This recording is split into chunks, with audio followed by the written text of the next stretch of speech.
So for the next session, we have Mr. C Shiv of Red for Market Development for CBG. I would like Mercy to say a few words for Mr. Jay. Hi Jai, hi. Good, good. I remember talking, having the discussion with you, and yes, I had this a brief chat with Jay yesterday to make sure that we are all aligned for this talk. And what really stayed in my mind was his ability, the work he has done the from his profile. I could see that he has been in the renewable energy sector, looking at multiple aspects of renewable energy. I think he has been probably in most parts of the, and that showed in the discussion we had yesterday. He took me around an overview of highlights along the entire value chain. Part of that is going to be market development, which is very important. The policy is the market development, they play a big role. So I told Jay, you play the way you want it, but maybe people would want to know a bit more on the market development, policies, commercialization side. Jay, over to you. Thank you, Narsir sir. Thank you for this opportunity. And it's really wonderful to be speaking here. So first of all, I'd like to introduce myself and the company I work for, which is REnergy Dynamics, and or the RED, as we call it. So we are an aspirational company, aspiring to actually contribute very proactively and progressively towards developing this market for CBG through our various services in EPC, project development, and biomass aggregation. Basically, as you as you quote from my profile, I've been in the space of renewable energy for now 18, 19 years, working in various aspects, be it solar or wind and CBG is also one of those areas I have worked over the years. And it's been really wonderful listening to all the fellow speakers, and learning about their insights as to how the market is evolving for these two very crucial feedstock, paddy straw and Napier grass, which are a bit more challenging, to handle and process than other feedstock or other counterparts. So yes, first of all, I'd like to thank you, sir. And basically, as we know, this market is evolving, but it is at a very nascent stage to say, but also it is slated to grow in coming years dramatically. Nevertheless, the anticipated growth and that would require really concerted efforts from all the stakeholders involved in the overall value chain, as it is supposed to contribute significantly towards the vision of achieving energy independence for the country through sustainable sources in the light of growing demand, especially for natural gas, which is supposed to contribute about 15% in the overall primary energy mix of the country, increasing by 2.5 times, from the current levels of a little over 6%. So that opens up a really startling avenue to explore bioenergy segment for having a maximum share of domestic gas coming into our energy supply scenarios. Yes, I would like my presentation to be displayed here. Can you put up the presentation, please? Yes, sir.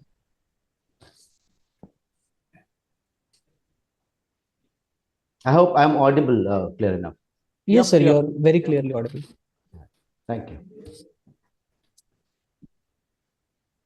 Right. So can you please go to the next slide?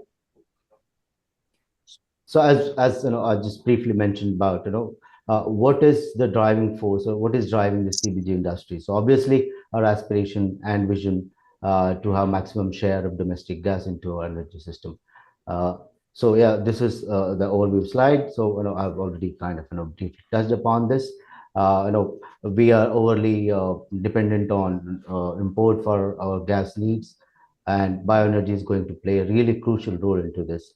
And as it has been estimated by various market intelligence agencies that we are going to need 3 times as much gas we need today over the next few years. So that is where the premise comes from about integrating bioenergy into our philosophy.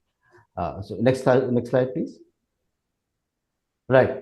I think the oh, slide looked a little different. Anyways, so if we really have to understand where the current market is, where the CBG market currently stands at, so we can say that we are at a very kind of nascent stage, or I would say a baby step we have taken towards reaching the ultimate goal of or the target of 15 million metric tons of gas per year, which would represent a market opportunity of about $13 billion, very on a very conservative side. Uh, but market size is poised to grow at a CAGR of 12% from currently 15 million US dollar to 40 million US dollar in 2032, let's say.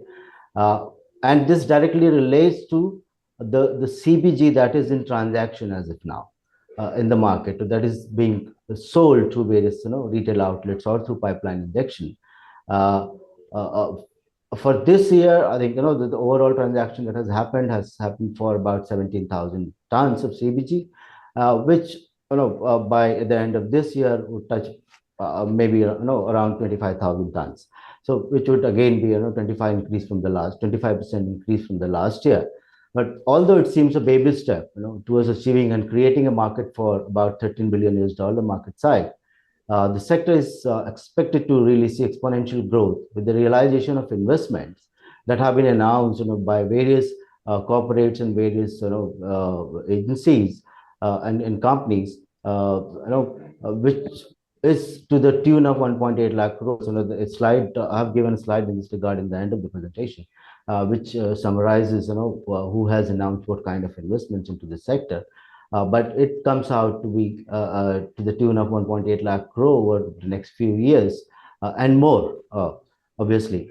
And again, the total requirement of around 2 lakh or 2 odd lakh crores.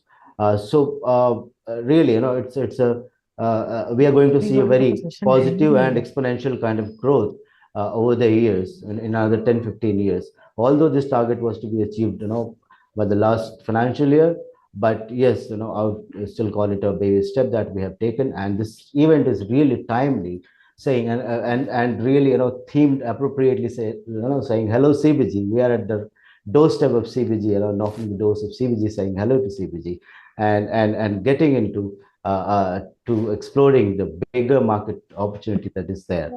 So yes, on resource side, we'd say yes, we have enough resources to meet this particular target, or but only thing is we really need the concerted efforts from all the stakeholders, be it and along the entire value chain, be it from feedstock supply side to technology and process to gas management to offtake side to the overall value chain. We have to really look at very holistically in order to develop this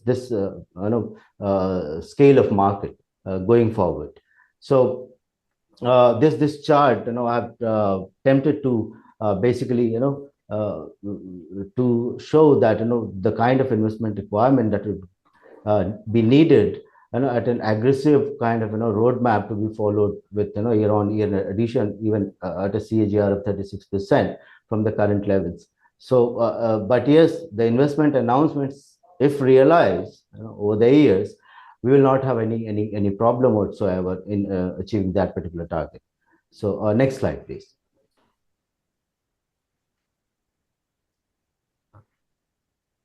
Can you please move to the next slide? Right. So basically, this is from the estimated potential of feedstock and estimated potential of CBG generation potential of those feedstock. I've tried to come up with these charts saying that what feedstock would contribute at what level to achieving this particular target. So obviously, it turns out that the most of the contribution is to come from biomass, including Napier. So we have enough biomass, surplus biomass sources availability, and most of all paddy straw, which would account for about 30% of the overall biomass resource available with us, along with the Napier grass, to say, which has to be cultivated on demand. So these two would nearly account for 70% of the capacity that would be coming up in order to meet this particular demand. So yeah, in a nutshell, if I had to describe this, Napier and paddy straw is these are the two feedstock which are going to shape this particular market going forward. Next slide, please. Right. So it ultimately brings down to as to what the market for paddy straw is going to look like in the coming years. So even if we consider a very conservative contribution of 15%, it still presents a very good market opportunity with a very conservative pricing of feedstock for paddy straw to the tune of 6,000 crores, and the capacity that would be required to be set up with paddy straw with that 15% contribution would be around 8,000 TPD. These are all conservative numbers. That's just a disclaimer. This is just my own work and research that I have done. But number may be a little different here and there. But we can always discuss and debate those numbers. But this seems to be a pretty kind of safe assumption to say that okay, paddy straw is going to be 15%, is going to contribute 15% of the overall demand, or to contribute to the target that we have. And we don't have a dearth of surplus feedstock, as if we have to kind of rely upon the data or the statistic that is there on availability of feedstock, especially paddy straw and biomass, which is up to the tune of 750 million metric tons, out of which around 150 tons or maybe 200 plus tons is for paddy straw. We just have to kind of utilize just 20% of that available feedstock in order to have this kind of capacity.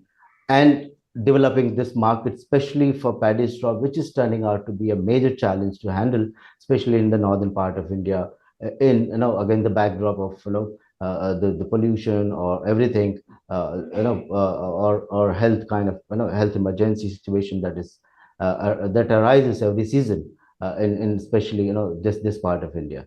So yes, developing a market of paddy straw would definitely require a lot more efforts than that is going on right now, because it is a very complex and complicated kind of value chain that that needs to be developed, especially in terms of collection and aggregation of paddy straw, because most of it is now managed through in situ procedures.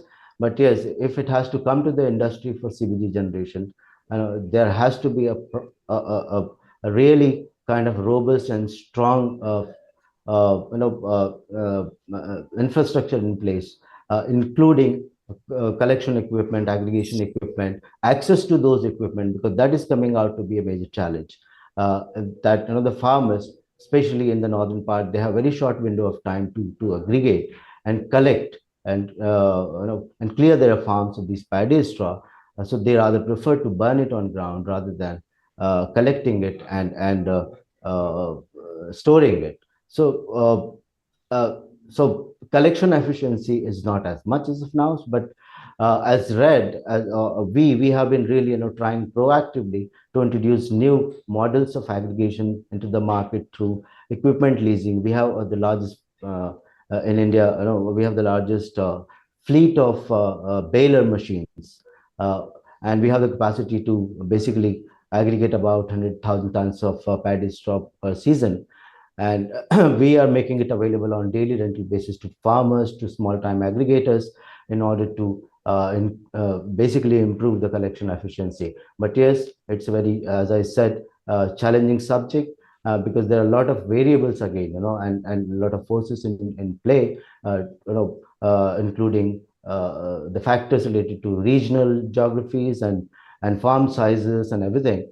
So that makes it a little more difficult. And also on awareness front, the community needs to be mobilized and sensitized, because there have been incidents of fire, or setting fire to the bales, or setting or the bales catching fire, everything, and the aggregators losing on their feedstock, the stock of feedstock.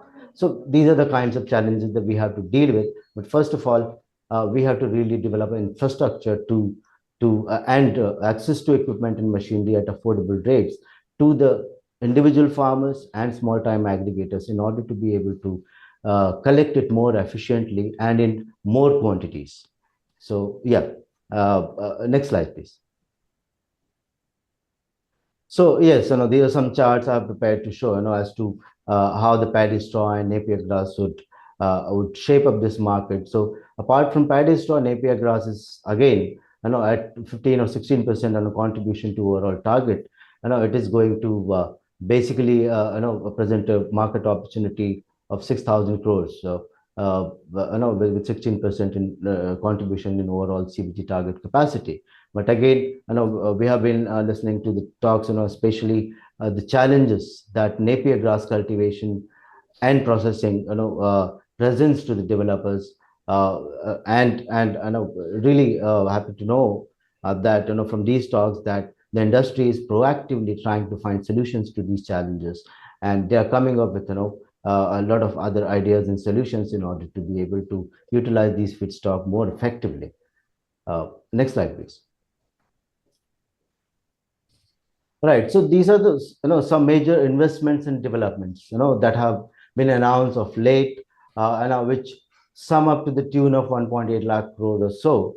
And the investments have to basically come up into the sector, within fair, let's say within 5 to 10 years of time, or maybe if we set ourselves in 15 years from today's date, let's say, so by 2038, this market needs to be developed, and the entire ecosystem needs to be developed. And yes, it is a good sign that there are a lot of investments being announced and also coming to the sector that is going to ultimately shape the entire market for CBG. Next slide, please. Next, please. Yes, so this is one of the slide I would like to focus more and spend a little bit of time on is what are the basic barriers and bottlenecks in CBG market development. As I mentioned briefly previously, that feedstock supply challenge is one of the most crucial ones. So the collection and aggregation issues are there. On ground challenges, because we are into aggregation business. So, and we have been aggregating, feedstock in various locations in various states. We have been facing these kind of challenges, and including low collection efficiency, and limited seasonal collection window. And there is also, the ground level challenges are, and the factors that play an important role in collection efficiency is variable field sizes in various regions or geographies, to say. For example, in Punjab, it is really relatively easy to aggregate in the paddy straw in large size bales, but in Chhattisgarh or in Madhya Pradesh it is not so easy. So that basically leads to drop in collection efficiency, and also the number of hours available for collection or aggregation is very low, because at this point of time due factor comes into play and plays an important role, and restricts the operational hours that are available to aggregators. And yes, if we have to go again, for large size balers, we need high power tractors which are not available in India. And we have to really rely upon, even for very good category, or very good balers, we have to rely upon imports. We have imported from Germany the balers that we are using currently.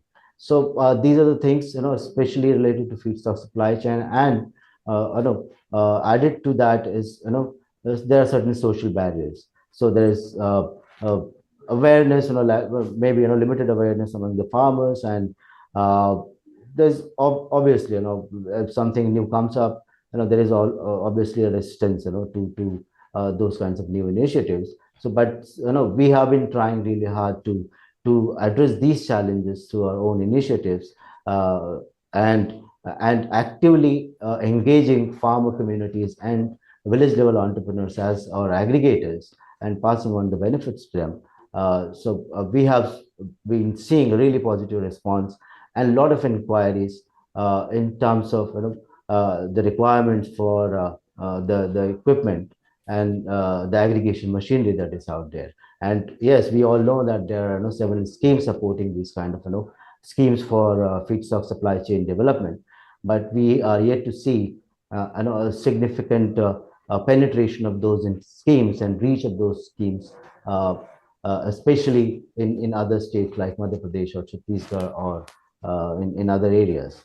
Uh, and yes, as we have heard, a lot of technical and processing constraints are there, especially on pre-treatment, because that happens to be the most crucial process part when it comes to biomass processing. So pre-treatment again presents significant challenge. And we have all heard, from our eminent speakers, what kind of challenges the pre-treatment process we are facing.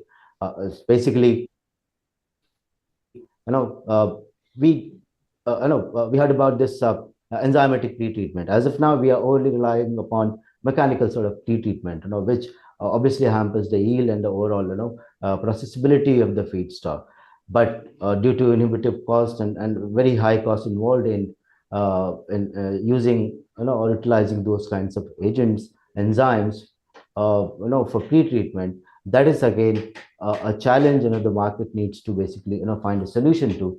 But that at the same time, it presents a really significant opportunity for these new technologies and challenges, new technologies and new ways of pre-treatment, especially when it comes to Indian market, because Indian, as I said, more than 50% of contribution is slated to come from biomass. So these technologies and new equipment and new methods will definitely make a significant chunk of the emerging market for CBG in India.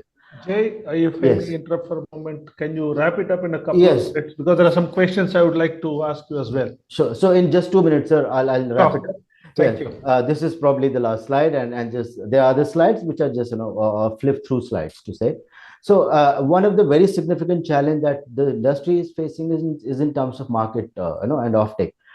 So because as we see, either we have 200,000 tons of per annum of production capacity as of now, but we are producing only or selling or have been able to sell only 20,000 or 25,000. That is just 10% utilization, I would say. Either we are producing more but not able to sell the produced quantity, or it can be we are or there is a challenge with the offtake itself. So in terms of offtake, yes, we have there are two models of offtake under, there's one under Satat and there is one under CBG CGD synchronization scheme. But in a nutshell, if I have to say, both these kind of the offtake arrangements are non-binding on part of the buyer.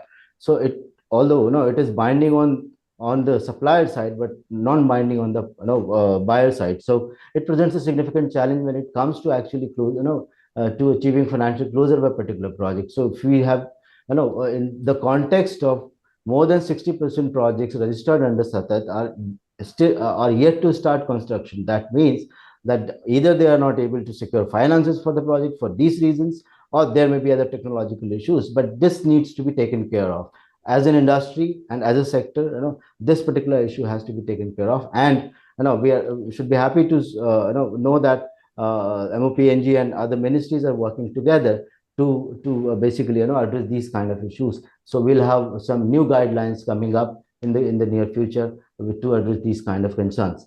And yes, because of these, the sector is having very limited access to capital. So there is not there is no significant flow of finance into the sector from the FIs because of these reasons. So that again needs to be taken care of. And because there's very high risk perception among lenders, and that becomes that renders basically these projects or the CBG projects in their eyes unviable, or raises viability concerns among financial institutions. So with this, I would stop here. But there are a few other slides which you can share with the audience for their look if they want to have more kind of understanding of this. Thank you, Shiv. Thank you, Jay.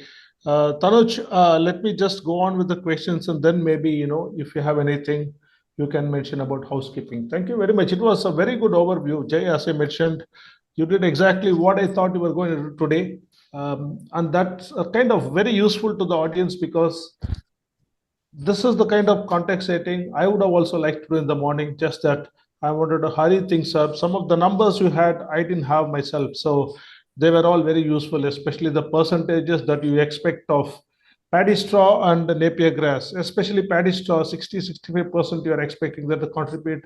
These are all very useful data. I know all these could change. These are all early days, but it's good to start with some certain hypothesis. And I'm glad that you could get everything packed up in 7 to 8 slides. Excellent. I have a couple of questions to you.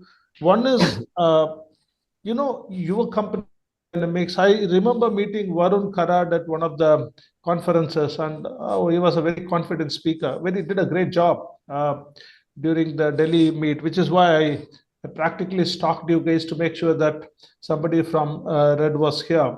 What are your plans briefly? I mean, specifically on paddy straw, Napier grass. Do you guys already have some plans operating that entrepreneurs could visit, or do you plan to have something operational very soon? You see, I was impressed with Red because Varun was very forthright. He wasn't beating around the bush. He wasn't trying to give a rosy picture. He said, "Look, there are challenges. We are trying to overcome them." So I'm sure many of these guys would like to meet you guys, visit you at your facilities. So the question to you is something I asked earlier to Atul as well. Do you guys have something functioning that people can visit right now? Sure, sir. So basically, yes, we have some plants coming up, which we are providing our services as EPC partner to those projects, especially for Reliance. So those are partly paddy straw based, partly Napier based, and there are other feedstocks in combination of such as press mud and other things. But yes, those plants are supposed to be functional very soon, and yes, we can discuss this as to how. Very good. So Yes. what I can do is I can send whoever is interested their contact details, whatever they wish to share. You can directly connect with them, and I'm sure they would want to meet. But for the audience, what I felt was, at least from the work these guys are doing, or what I heard about them, these guys are probably working on multiple plans. Some of them fairly ambitious plans, fairly medium large capacity plans, and they seem to have gotten their act together. This was the impression I got when I heard Varun Karat speak. So I would request, we will share their contact details, whatever they are willing to share with you guys. Please connect with them and visit the facilities whenever they are in a position to help you do that. The other question I had for you, Jay, very quickly, was the price paid by the OMCs, which is substantially lower than the natural gas price, from what I understand. Is this can this be increased? What do you think are the vibes from the government? You guys must be working closely with the government. You guys are also operating from near the epicenter of government. You are in Noida, if I remember correctly, so close to where the government is.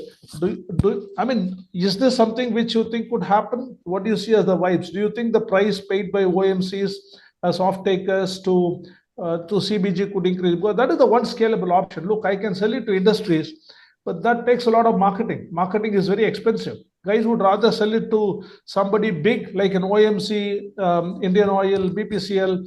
That's fine. They make a bit lower, but that's fine. But the price currently paid seems to be suboptimal. What do you think are the vibes? Do you think they could increase the prices? So I think, sir, no, I won't be able to give a definite answer to that. I know because that. What are the vibes? That's why I say, what are the this, vibes? yeah, this is again a policy, kind of thing, to be considered by the government. But yes, as an industry, we have been trying to push this, revising the pricing structure for CBG. Because under Satat, if you see, it is hardly 45 rupees. It has been revised to 54 or 56 rupees. But CBG CGD synchronization scheme, pricing under that scheme is still little, is more attractive than the price being offered under Satat. But yes, on your question, it is really difficult to say definitively as to by when or to what level the price would be revised. But that is, I think, in cards. The industry would like to take it collectively to the government, to discuss it further, because natural gas price is, it is linked to the natural gas price, and the natural gas price basically gets revised every 6 months. So if we have to look at the trend, it is kind of going upward. The trend is upward over the last few years, not within that 6 months window. Every 6 months revision, sometimes it becomes lower, sometimes it becomes higher, but still things are in progress, I would say. And as an industry, I would request everyone, all the stakeholders, to come together and brainstorm on this as to what would make sense, practically and pragmatically for the CBG price, to make these projects viable and attractive for lenders and financial institutions, I would say. Got it. And one last question. I don't know if you mentioned or somebody else mentioned the metric of 4.5 crores per tons per day. Do you guys have with you breakups for this? I mean, how does this 30 crores for a plant or 4.5 crores per ton per day, how does it get split between pre-treatment, digester, separation? Do you guys have metrics for these that you can either share now or share with guys later? Because even I'm really getting different numbers for different stages, and it'll be good to know, because then I know where to focus on to reduce the cost. So it's a very conservative number, sir. I would say it's a very conservative number, because actual cost, is a little more than that. So maybe I can discuss it internally. We have the costings and everything, but I'll discuss it internally whether we can to what extent we'll be able to share with other stakeholders. But yes, that number is a very conservative number, and it starts with that, I would say. Fair enough. Very diplomatic answer. I think you are the policy head and you have known how to answer in a diplomatic manner. I do appreciate. These are challenging questions, but these are very important questions. You will agree, correct? For some 25, 30, 50, 100 crores, they would like to know where their money is going. If you are the investor, you would like to know as well, right? Excellent. Thank you very much, my friend. I think that's about it. There are lots of questions. I think there is also an interesting suggestion that CIAE, which I think is some agricultural organization, part of the government, should be involved in developing equipment for collections. Good suggestions. I don't know if it has come from somebody from CIAE itself. All these are excellent suggestions. We're going to take it up. There's also another very interesting suggestion, which perhaps we should do, that all the questions should be sent to all the participants. Let them decide what to answer, what not to answer, which is also a good suggestion, because at this stage of the industry evolution, the verticalization is not very high. Pretty much everybody seems to be doing everything. Yeah. Yes. When I was in the beginning stages of solar in 2009, 2010, I can talk to anybody in solar for anything. But today, that's not possible. People are highly verticalized. Will also get verticalized. Maybe by 2030, there will be super specialists. But today, I completely take that suggestion. We are going to circulate all the questions with the contact details of who asked to all the participants, how to answer. That's about it from my side, guys. There are lots of questions. I still see it on scenario analysis based on LNG prices, which you mentioned. Yeah, I mean, if it's going to be tied to natural gas prices, boy, then I better keep an eye on what's happening to natural gas. That is also a very tricky domain. All these are excellent questions, but all these will have to wait. These folks, they'll also have a good New Year bash. They will come back, big list of questions from us. Hopefully, they will be able to answer a lot of them. Thank you very much, Jay. Thank you to all of you guys who have been here for the pre-lunch session. And before Tanj takes over, I have a couple of quick points to make. Lunch, well, of course, it's lunch now. I'm sure you all will like to have 45 minutes of good food. But before that, please don't log off because we'll have to readmit you again. That is the way the technology works. I didn't design Zoom technology, somebody else did, and that's the way it works. So please don't log out when you go. And then secondly, Oh yeah, the second. Please be back. Yes, you see the second half post lunch. We did it deliberately. The first half is the guys who are doing the emerging industry, yeah, especially Napier grass and paddy straw. Second half are guys who have been doing it already. They are running plants, as Jay said, as others said. These guys are all developing great plants. Sometime soon they will have their plants running. Second half, you will see guys from the sector who have been running plants. My friend Joseph Himmel, and also he is getting his German colleague Hans. Both of them will be talking on work they had been doing across the world. They have been running pretty large scale CBG plants last few years. And then I have my friends from Chennai who have been running very.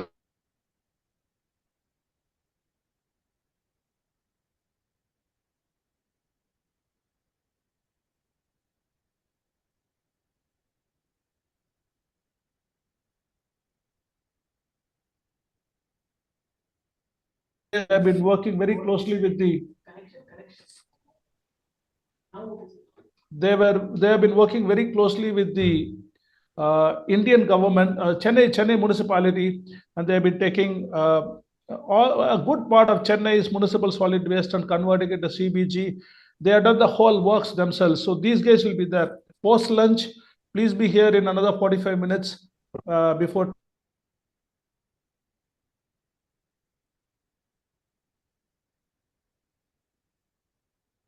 I think Nazi sir is experiencing some connection issues. Thank you, sir. Thank you, Mr. J, for a very thought-provoking presentation.